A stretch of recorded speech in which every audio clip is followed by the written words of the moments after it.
This is Pet Life Radio. Let's talk pets.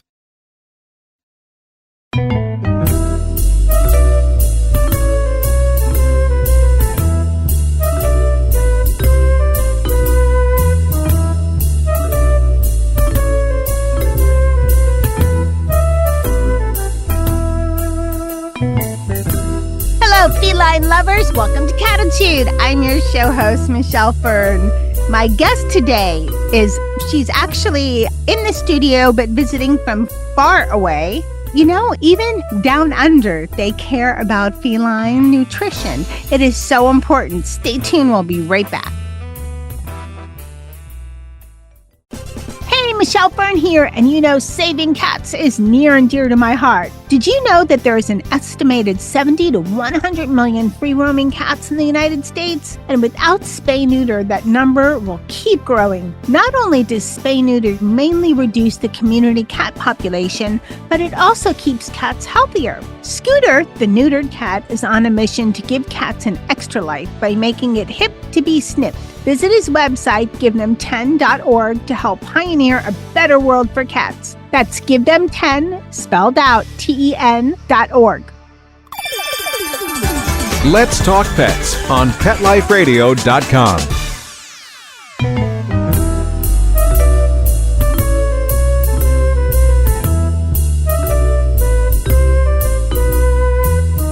Welcome back, everyone. I'd like to welcome Dr. Josie Gollan. She is a veterinarian from Australia. Welcome, Dr. Josie. Hi, Michelle. Thanks for having me. I'm so excited to have you. Is it okay if I call you Dr. Josie? Oh, absolutely. And even just Josie is fine. Whatever.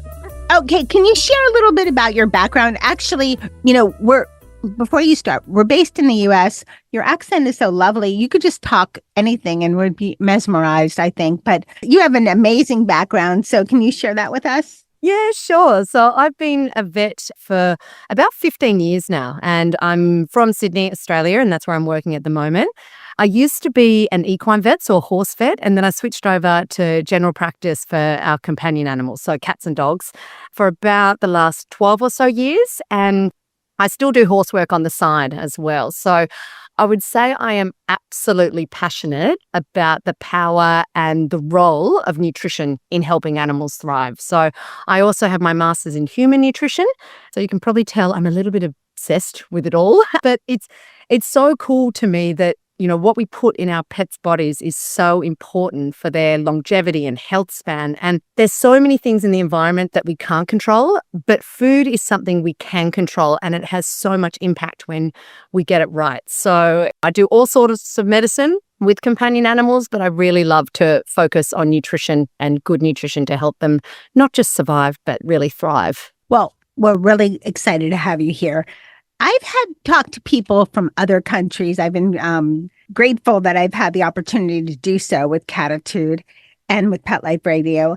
And I have heard over and over again that people talk about regulations for pet food in the U.S. are not as strict as in other countries. So, for example, pet food claims are more regulated in your country, in Australia, than the U.S. And I've heard this before in other places in Europe. Why do you think that is? What are we getting wrong? We won't even talk politics because we're recording October 1st, 2024. So we won't talk about what's going wrong with our politics and all that craziness, which is, I'm sure, the rest of the country is providing entertainment. But let's talk about why pet food claims are not as regulated. Yeah, so I think it's an interesting one, and it makes it really tricky for pet parents and, you know, pet food consumers, as in like the people that purchase the pet food, not that people are eating pet food. But it makes it really hard for people to navigate pet food labels when there isn't sort of universal stringent policies. So in Australia, we have more guidelines in terms of those policies, but they can be enforced by certain regulatory bodies. So it means that there are sort of strict regulations around what is written on pet food and around the labeling. And it's to do with sort of biosecurity concerns, sort of the regulatory oversight, and just a generally higher standard of nutritional labeling. And a lot of it is to do with a strong focus on food safety overall, but in terms of with human food safety and also extending into pet food safety and sort of ethical sourcing and monitoring of the animals that go into the food products. So I know, like, I'm quite familiar with New Zealand as well, and they are similar. They're probably even more stringent. They're overseen by the Ministry for Primary Industries, which oversees human and animal food. And again, it's due to these sort of biosecurity rules and food safety, and it includes pet food to protect that sort of agricultural sector and also public health. Whereas I think for the US, as my understanding is, it's also follows, I guess, guidelines as opposed to stringent rules in terms of animal product labeling, like food labeling. But the problem is, between the states, I think there's a lot of variability in terms of enforcement. And I think the market as a whole is probably a little bit more commercially driven with looser regulations, I guess, and I guess that less consistent oversight for pet food claims. So it does make it tricky for the consumer when they're trying to decipher, what is good food and what isn't, when it's not a universal stipulation for how we label our pet food. I think it makes it especially harder because these days, I know that this is the trend, at least in the US. It's going toward more raw food, fresh food, and quality food. But then again, like you said, the regulations are not there. What about nutrition for your cat? Because with the trends of fresh food and raw food, there's also been human trends like vegan and plant only and raw and these kind of diets. And I've talked about this a lot on Cattitude, but it really it pushes my buttons. These kind of diets for cats can be just fatal. Yeah, absolutely. Absolutely. So I've talked about, sorry for my listeners, sorry to cut you off, Dr. Josie. My listeners, I've talked about this a lot, but I keep hearing people saying, I'm vegan. I want my cat to be vegan. We cannot do that. Absolutely not. I want you to repeat after me, everyone listening to repeat after me. Cats are obligate carnivores. They must have a meat that is largely or, completely comprised of animal tissue. So this is muscle, organ, connective tissue, bones. That is what they need in order to survive and thrive. If you feed your cat a plant food diet, so a vegan diet, they will not survive.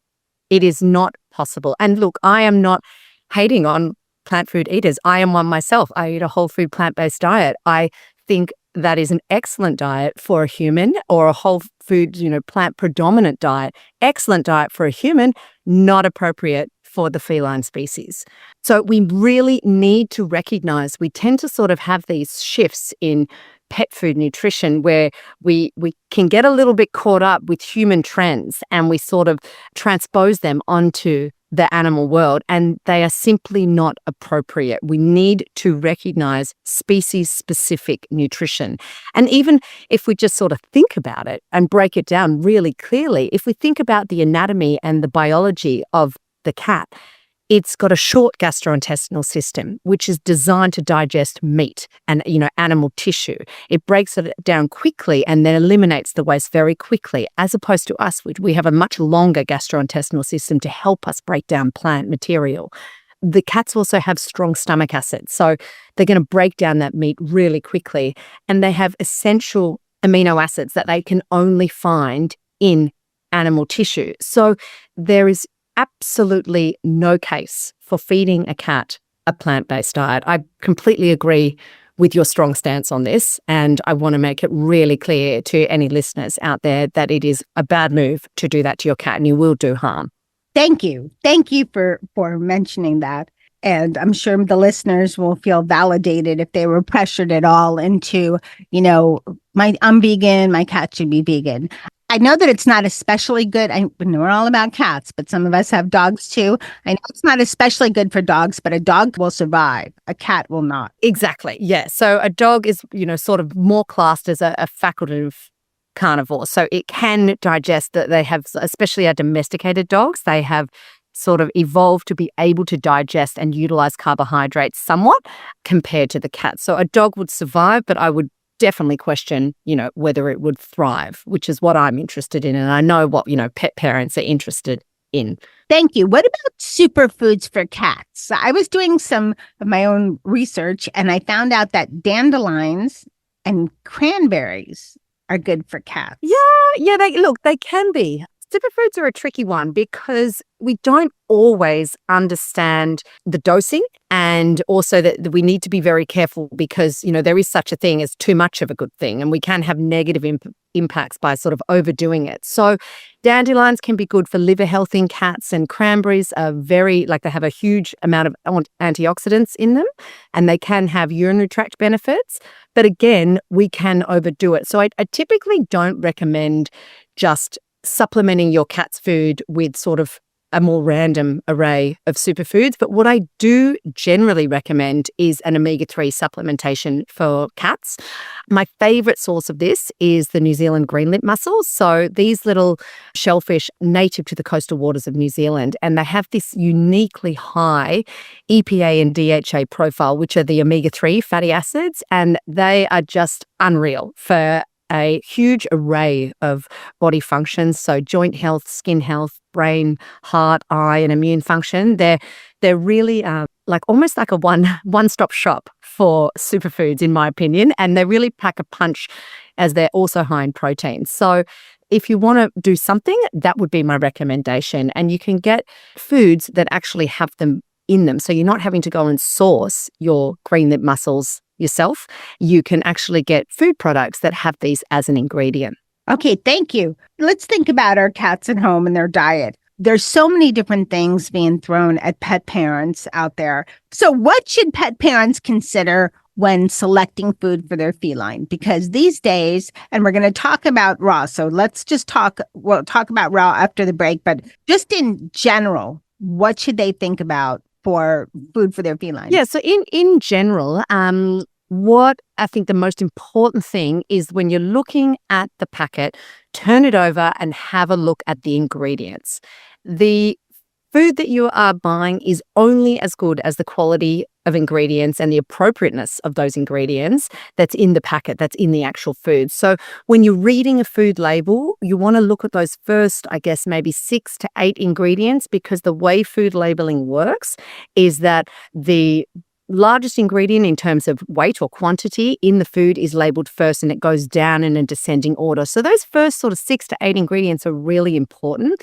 And then what I really like to look for in a food label is that you can actually identify those ingredients. So a lot of cat foods and pet foods have either meat or meat byproduct as an ingredient, and you don't really know what source of animal that is from or what body part that is from. So what I like to see is a food product that will say, beef, next ingredient, beef tripe, beef liver, beef heart, and so on. And then work our way down to those added minerals and vitamins that are fortifying the food, or any, added ingredient like your green lip mussels, things like that. So making sure you have whole food ingredients that you can identify ensures that those quality ingredients are going into your cat's food. The other thing that is really important is making sure that the food has that AFCO guideline stipulation, that it's meeting that standard. And that's the guidelines that are actually universal. It's the Association of American Feed Controls officials that put out this guideline to sort of stipulate the bare minimums of nutrient requirements for particular life stages of your cat or your pet. So making sure your food says that it meets those guidelines is really important to avoid nutrient deficiencies, and also making sure it's appropriate for your cat's life stage. So some will say, for growth, that's what you want for your kitten. Some will say for maintenance, and that is for an adult cat. And then you might have your more geriatric or aged cats. Some actually you can feed the whole life, and they'll say appropriate for all life stages. So ingredients, making sure you meet the AFCO requirements or guidelines. And then the most, I guess, important thing, because no food is useful if your cat won't eat it. And we know they can be finicky. So making sure that you think about the flavor and texture of the food for your cat's preferences. So cats are super textural animals. So thinking about that when you're purchasing the food or trying a new food might set you up for a little bit more success with your cat. Okay, we're going to take a quick break and we'll be right back. Pet Greens is proud to support Cattitude on Pet Life Radio. Our small family farm produces live organic cat grass, catnip, and soft chew treats packed with green nutrition to help your pets truly thrive inside. We're partnering with pioneer cat behavior expert and best-selling author Pam Johnson-Bennett to help indoor cats live their best lives with indoor enrichment tips for their parents. Anyone who knows me knows I am a very strong proponent for cats being indoors. But when we bring cats indoors, where I feel it's safest, we have an obligation to make sure they have a fulfilling life, that they get enrichment. And part of that enrichment is encouraging health. And a big part of that health is cat grass. Cat grass helps with the prevention of hairballs. It can help keep your cat away from houseplants. It's also fun for your cat. It's a natural behavior that your cat wants to chew, and you know that you're providing it in a safe way. For more information on the benefits of cat grass and catnip for your cat's indoor enrichment, visit petgreens.com. Let's talk pets Let's talk pets on Pet Life Radio. Pet Life Radio. PetLifeRadio.com.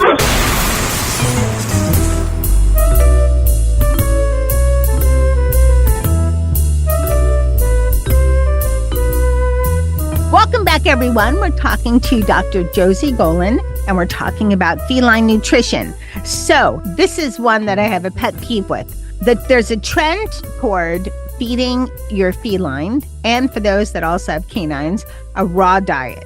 And it's really popular among cat pet parents because, cats are natural-born hunters, and they're not as domesticated as dogs. So we always think they like to kill things so that, that goes hand in hand with a raw diet. Why is a raw diet not good?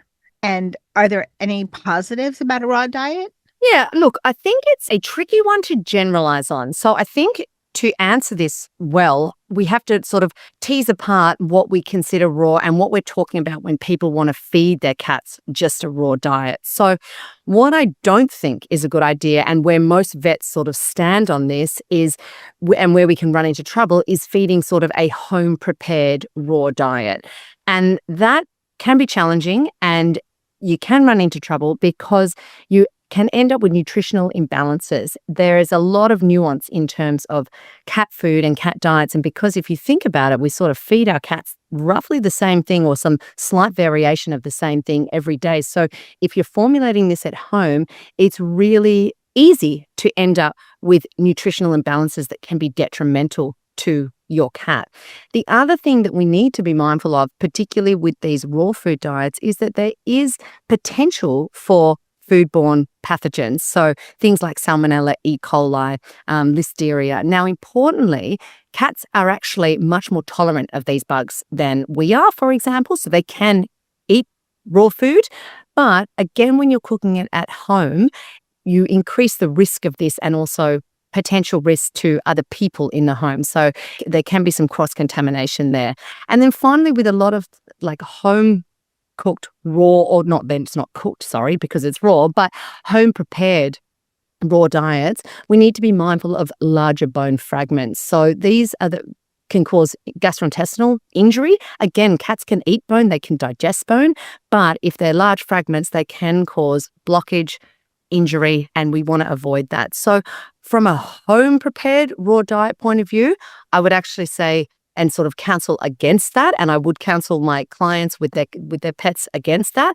However, I am not against a commercial, good quality raw food diet that is balanced and comes from a reputable company that uses high quality ingredients and that also, I guess, rigorously test for foodborne pathogens and would use a, say, ground bone component over bone fragments. So I think separating them is really important when we're talking about it and not lumping it all together, because there can actually be some real benefits to feeding a raw food diet. So yes, it closely mimics the wild diet, and it's not about cats, in my opinion, going out and hunting for their food, but it more aligns with what they are designed to digest, and the raw food is often a highly digestible and easily digestible protein source and contains all those essential nutrients that can be degraded with any cooking and processing. It also, if they're a good quality food, they can have high quality fats in there, and they are really good for your skin and coat, and also better hydration because they tend to maintain or retain the water content of the food compared to like a traditional kibble, for example. And then the other thing I think is a really interesting one to think about is that your cat's preference. So a lot of cats preferentially prefer like a raw meat or raw diet. So that to me is really important in terms of, is your cat going to eat the food as well? Thank you for explaining that, because one of the problem I have with raw food diets is the fact that there's bacteria. But you're right. If you get it good quality raw food, much less likely to have that issue. Slim to none, let's say. So why do cats prefer raw food? Pickier eaters might prefer raw food. Is it the smell to them that's better? I think it can be smell, it can be texture as well. And then a lot of particularly if it is at room temperature too, they tend to prefer it as well. So it is, I guess it's really hard because we can't ask them. This is all sort of inferred information as to why they prefer it. And look, every cat is very individual. As you would know, you've got cats. Some cats prefer, more textural, more crunchy food. Other cats that more sort of gelatinous or wet food. But we do see that cats that are offered a raw food, or raw meat, that they often will eat that preferentially. That's interesting. Let's talk about the amount of feedings per day. What is the ideal amount of feedings for your cat? It's tricky. I would say, as a general rule, I like feeding twice a day. And I try to encourage owners to limit that sort of grazing, like having food out all day. Obviously, if you're feeding a raw food diet, you definitely do not want to leave that out all day because it can increase the pathogen load.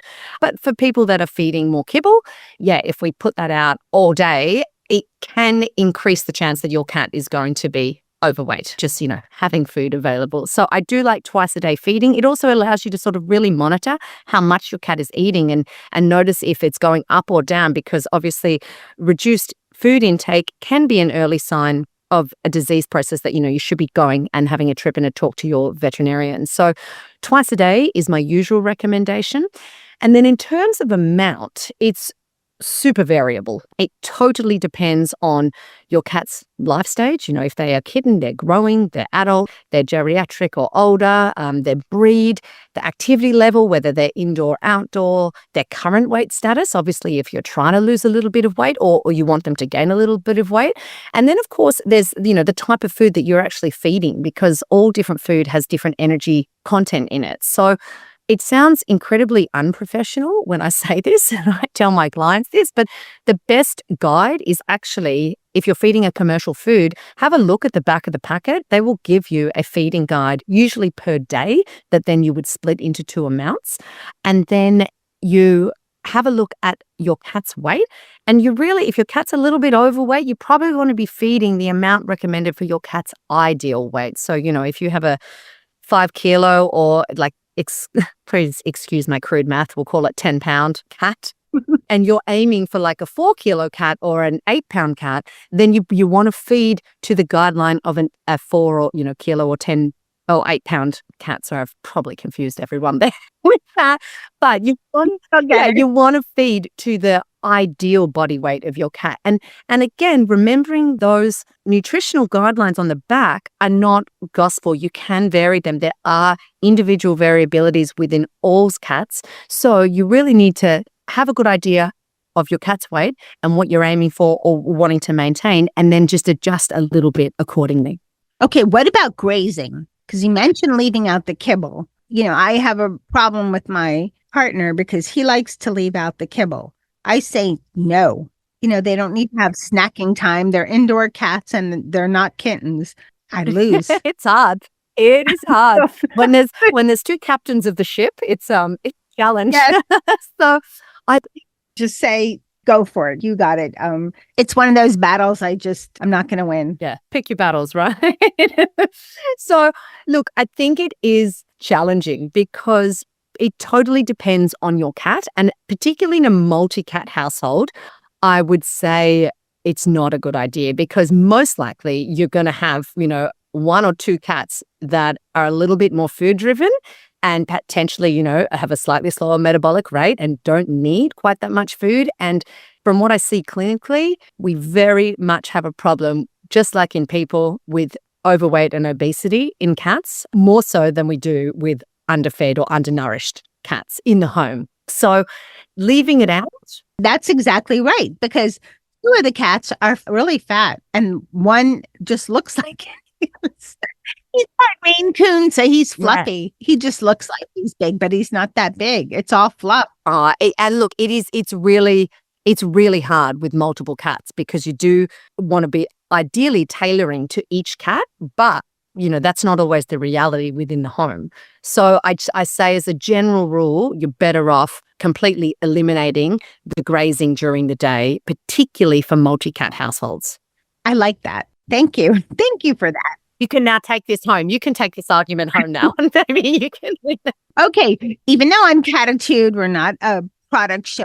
We do sometimes like to talk about brands, especially when I'm talking to a veterinary doctor. I'd love to know what brands they recommend. What do you recommend for your cat? Yeah, so it's interesting because I think with food, you need to consider when I'm talking about a brand, I'm talking about for a healthy cat. From a veterinary point of view, we definitely have foods that are appropriate for certain medical conditions, but as for a brand as a whole, I love Feline Natural, which is a New Zealand food brand, which is why I'm sort of across what goes on with the New Zealand food labeling that we talked about a little bit earlier. So I have worked with this brand for the last 7 or so years. So it's a fantastic food for cats. And it's one that I do actually stock in my clinic as well in Australia. And so what they sort of focus on is more of a high meat diet, which I think is aligned to what a cat biologically should be eating. So the beauty of their products as well is that they do use these grass-fed meats. So it's all from the human food supply chain, and they're grass-fed, free-range and sustainably sourced products. So you know that the ingredients going in, they're all from New Zealand. The ingredients going in mean that the output of the food is excellent quality. And the food is also, it's free of fillers, GMOs, grains, and they meet all those AFCO requirements that we talked about earlier. So they have an in-house nutritionist and they formulate their diets in conjunction with Massey Uni. So that's a university in New Zealand. Interestingly, like we talked about before, so these guys do focus on more of that raw food component, but they have a range of products, I should say. And what they do is a freeze-dried product, which is really cool because it reduces that water content in the food. It's sort of like snap freezing all the nutrients in, but taking out the water content to below a level where pathogens can grow. So really making sure that food safety parameter is there. And then they batch test rigorously all their food for those foodborne pathogens with an in-house microbiologist. They retain samples for their batches when they go to market. So you really know that that food safety component is taken super seriously. And then for those that aren't so keen on that raw component, they also have a more sterilized version, which is, I guess, a tinned or in the pouches for ease of administration into the food bowl. And they also offer for people that aren't quite there yet, or maybe just want to add a little addition or say like a topper onto their food that they already feed their cat for like a nutritional boost. They have freeze-dried treats and then cool little toppers from a product called Green Tripe, which is the stomach lining of a ruminant animal, so either a sheep or a cow. So some really innovative sort of science-led, but sort of inspired, I guess, by nature. Really cool food coming out of New Zealand. So I love them as a product, and I don't sadly have a cat in my life at the moment. My husband is a bit anti-cats in the house, so he's threatened divorce. So I'm naturally still weighing up my options as to whether or not it's worth that to get a cat. But I have a dog, and I feed my dog the canine version of this brand. So he's been on that his whole life and he is perfect in my opinion. Some might beg to differ, but yeah, he's awesome. I'm sure he is.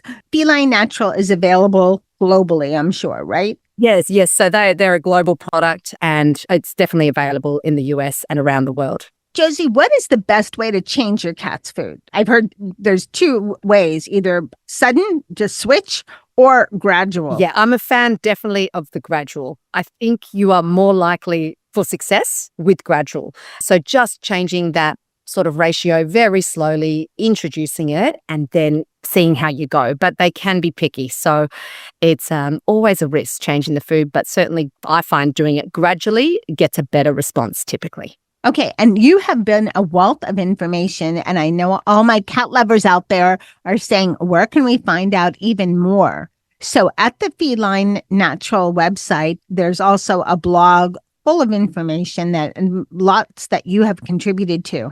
Can you tell us briefly about that and then share the site? Yeah, so it is exactly as you say. On the Feline Natural website, they've got a whole blog sort of page where there's a wealth of information about feline nutrition and other tips and tricks in terms of cat ownership and pet parenting. So I've written and contributed to a lot of them, and yeah, full of tips and tricks about how to best feed your cat or things to look out for and how to make sure your cat is happy and healthy for their life.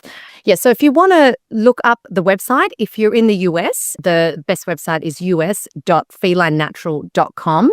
But if you're in any other country, you can just look up Feline Natural and the website will direct you to your country's version of it. So a wealth of information there for people to learn more about their cats. Dr. Josie, I want to thank you so much for coming on Cattitude. I so appreciate your time, and I am sure my listening audience is loving all of this wonderful information. Amazing. Thanks so much for having me, Michelle. It's been awesome. I hope you all enjoyed this show. I loved speaking to Dr. Josie Gollan. Be sure to check out Feline Natural. It's us.felinenatural.com. There is a lot of great information for your cats, and the food is amazing. Thank you to my cat crew that tested it. Thank you, Dennis, Charlotte, and Molly.